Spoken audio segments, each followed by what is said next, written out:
और वो red city से आती हैं, यानी कि बीकानेर से आती हैं, राजस्थान से आती हैं, जिसे राजपूतों की नगरी कहा जाता है। तो मोनिका जी का एक परिचय आपके सामने रखती हूँ। मोनिका जी बहुत अच्छी कवित्री हैं, कथाकार हैं, शिक्षा विभाग बीकानेर में कार्यरत हैं और मोनिका जी की बातों को किसी का माइक अगर 2 टाइम वो ऑन है तो कृपया बंद कर लें। तो मोनिका जी मंच पर आपको आमंत्रित करती हूँ और बहुत-बहुत अभिनंदन करती हूँ आपका। आप सबके भीतर विराजित राम को मैं प्रणाम करती हूँ और ये जो संचेतना आप लोगों के भीतर है, जो दर्शक इस वर्चुअल माध्यम से जुड़े हुए हैं, मैं उन सबको भी प्रणाम करती हूँ, अभिनंदन करती हूँ और सबको महिला दिवस की बहुत सारी शुभकामनाएं। पूरे दिन भर से परिचर्चा चल रही थी कि महिला दिवस। मैं कहती हूँ एक ही दिवस क्यों, सारे दिवस हमारे हैं।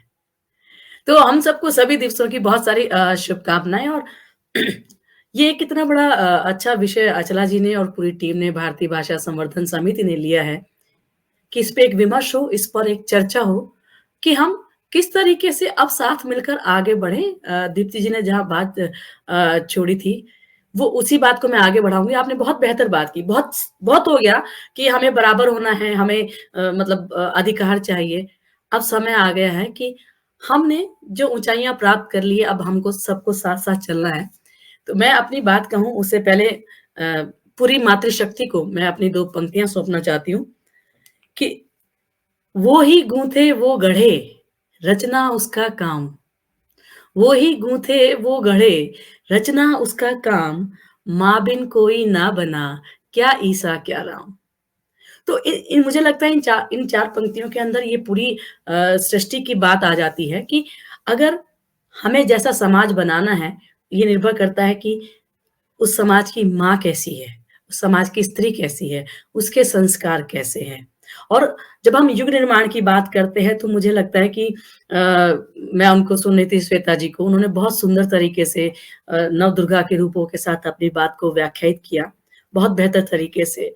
एक छोटा-सा आख्यान मुझे याद आया आपकी बात से कि एक बार वैदिक काल से भी पहले की बात है कि देवताओं में और दानवों में युद्ध हुआ, सुर और असुर में युद्ध हुआ।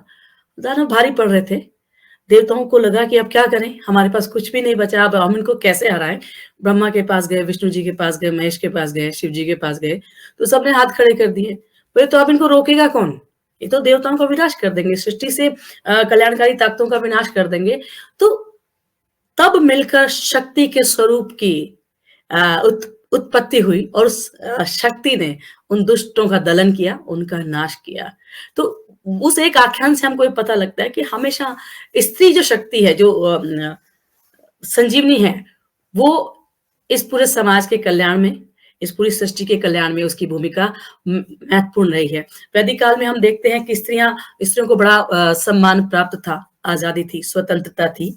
और शतपथ ब्राह्मण में कहीं लिखा भी था कि पत्नी पुरुष की आत्मा का आधा भाग है और जननी जन्म भूमि स्वर्गाधिपि घर यसी।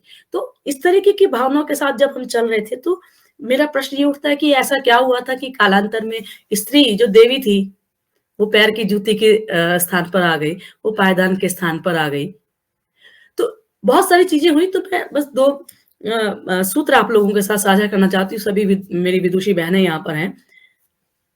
गड़बड़ ये हुई कहीं शिक्षा नीति की वजह से, कहीं हमारे समझाने के तरीके में कुछ न कुछ दिक्कत आई, या हम लोगों ने समझने में दिक्कत की कि प्रकृति प्रदत्त जो सेक्स था उसको हमने जेंडर के साथ मिक्स कर दिया।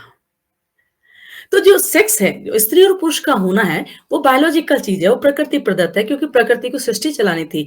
लेकिन समाज की व्यवस्था बनाने के लिए जेंडर रोल्स तय किए गए। उन जेंडर रोल्स की वजह से स्त्रियों को जो है कहीं ना कहीं समाज व्यवस्था जब थी, जब दोनों साथ में काम करते थे, तो महिला माँ बनने लगी तो उसने अपना घर बार संभालना शुरू किया, पुरुष ने बाहर कमाना शुरू किया।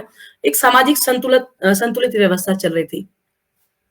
उस व्यवस्था में व्यवधान तब आया कि जब स्त्री के मातृत्व को उसकी कमजोरी मान करके उसकी क्षमताओं को, उसकी योग्यताओं को, उसके सपनों को, उसकी कार्य करने की जो हौसला था, उसको रोक दिया गया। और वहीं से पूरा का पूरा एक पूरा साइकिल चला। और उसके बाद तो बहुत सारी कहानियां हैं। अगर हम खासतौर से भारत की बात करें, तो भारत में भी राजस्थान की बात करें, तो विदेशी आक्रांताओं के कारण और मध्ययुगीन मानसिकता के कारण स्त्री जो है वो पर्दे में और पीछे पीछे जाती रही। लेकिन इन सब के बीच में हमको ये नहीं भूलना चाहिए कोई भी समाज तभी संपूर्ण होता है जब उस समाज में स्त्री का सम्मान होता है। मैं एक बार आज सुबह ही मैं ये बात करके आई थी कि अगर कस्तूरबा नहीं होती, तो क्या मोहनदास करमचंद गांधी महात्मा गांधी बन सकते थे? ये एक बहुत छोटा-सा छोटी-सी बात लगती है कि किसी भी पुरुष को बनाने में, किसी व्यक्ति को बनाने में उसकी माँ, उसकी बहन, उसकी बेटी और उसकी बीवी की पूरी भूमिका होती है और ये समय अब आ गया है कि हम उसको रेखांकित किए। इतिहास के अंदर कभी भी स्त्री के काम को लिखा नहीं गया, क्यों? क्योंकि स्त्री ने जो भी काम किया, वो सारा उसने लोक को सौंप दिया। चाहे लोक गीतों के माध्यम से, लोक कथाओं के माध्यम से, लोक आख्यानों के माध्यम से, उसने कहीं अपना नाम नहीं लिखा। और संस्कृति का जो हस्तांतरण है पीढ़ी दर पीढ़ी, वो बहुत स्मूथ तरीके से लोक के माध्यम से हुआ। लेकिन जब लिपि आई, श्रुति से जब लिपि पे आए और जब इतिहास लिखा जाने लगा, तो लिखने का काम पुरुष के पास था।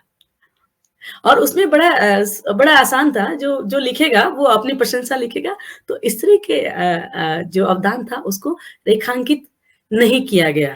कहीं-कहीं थोड़े बहुत नाम हमको मिलते हैं, अगर हम देखते हैं तो अपाला मुद्रा, लोपा कात्यायनी यहाँ पे नाम आते हैं। फिर बीच के अंदर रानी लक्ष्मीबाई और इनके नाम आते हैं। फिर आधुनिक में हम इंदिरा गांधी तक आ जाते हैं। लेकिन क्या सिर्फ इतनी ही महिलाएँ थी? क्या ये जो पूरा समाज, पूरी सामाजिक व्यवस्था जो चल रही है स्मूथ तरीके से, उसमें कहाँ महिलाएँ नहीं थी? तो आज इस अंतर्राष्ट्रीय महिला दिवस की इस पूर्व संध्या पर हमको इन सब पर भी विचार करना पड़ेगा कि हमने एक देश जब आज़ाद हुआ तो हमने एक लड़ाई लड़ी थी, एक युद्ध चल रहा था अंग्रेजों से गुलामी से आज़ादी का। लेकिन महिलाओं के स्तर पे 2 तरीके की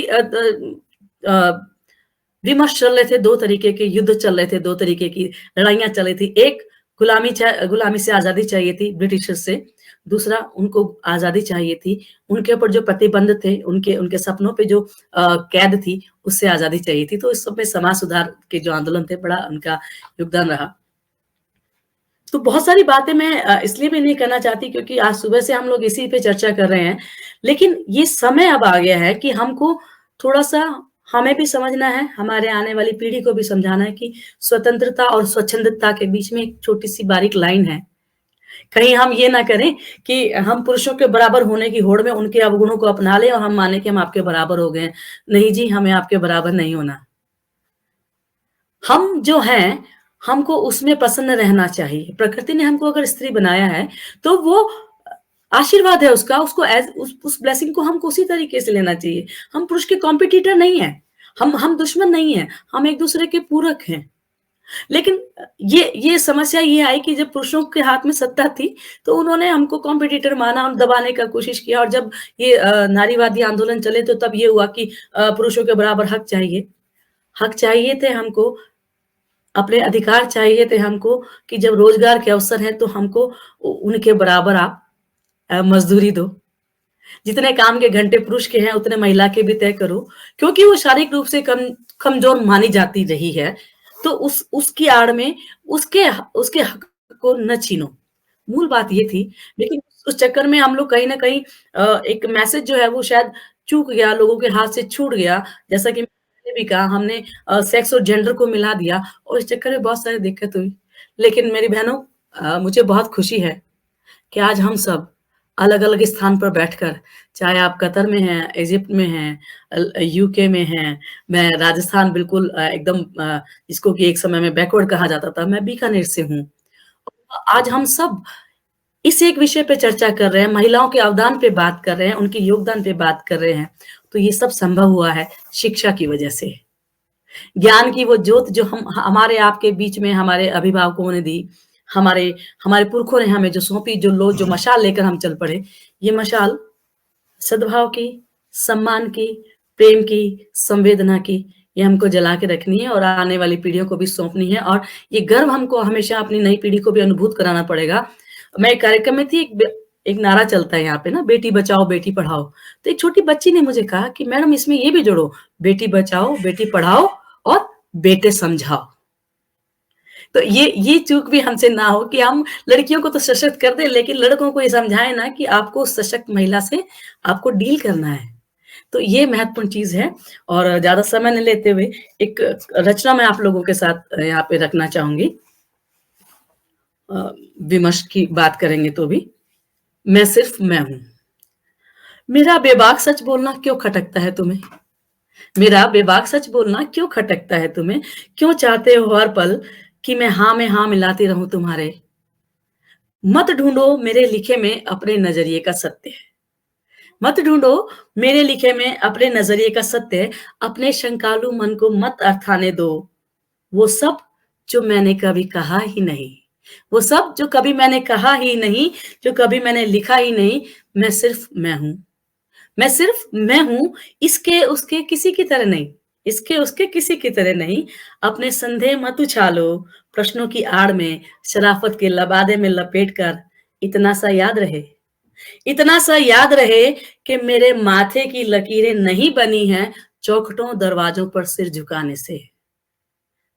तो इतना सा याद रहे कि मेरे माथे की लकीरें नहीं बनी हैं, चौखट दरवाज़ों पर सिर झुकाने से। और ये यहाँ से जो पंक्तियाँ हैं मैं आप सबको सौंपती हूँ, उस स्त्री को सौंपती हूँ जिसने जिसने ये पूरा निर्माण किया। यानी इस बहुवचन की हम जब बात करते हैं, तो मेरे माथे की लकीरें नहीं बनी हैं चौखट दरवाज़ों पर सिर झुकाने से, तपती धूप में आँखों को खुला रखने की ज़िद में खिंची मेरी मेहनत की निशानी है।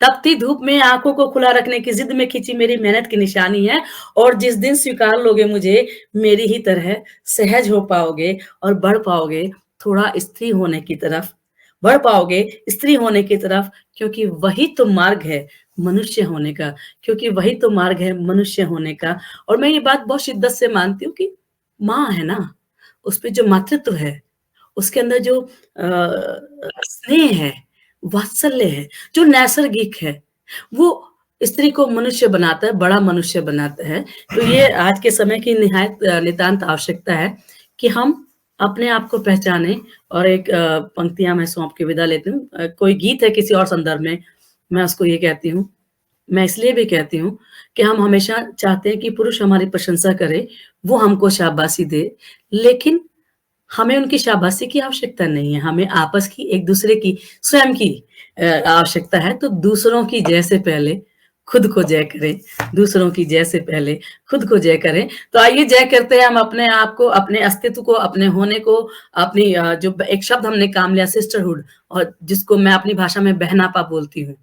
आइए इस बहनापा की तरफ बढ़ते हैं और अपनी भूमिकाओं को बहुत सम्मान के साथ, गर्व के साथ, गौरव के साथ निभाने का ईमानदारी से प्रयास करते हैं। निस्संदेह जो समाज का स्वरूप है, वो बदल रहा है और बदलेगा और एक समय आएगा कि हमें डर नहीं लगेगा कि रात को 8 बजे, 10 बजे मैं किधर जा रही हूँ और ये तब होगा जब मेरा हौसला आप बनेंगी और आपका हौसला मैं बनूँगी। सबको बहुत सारी शुभकामनाएँ महिला दिवस की।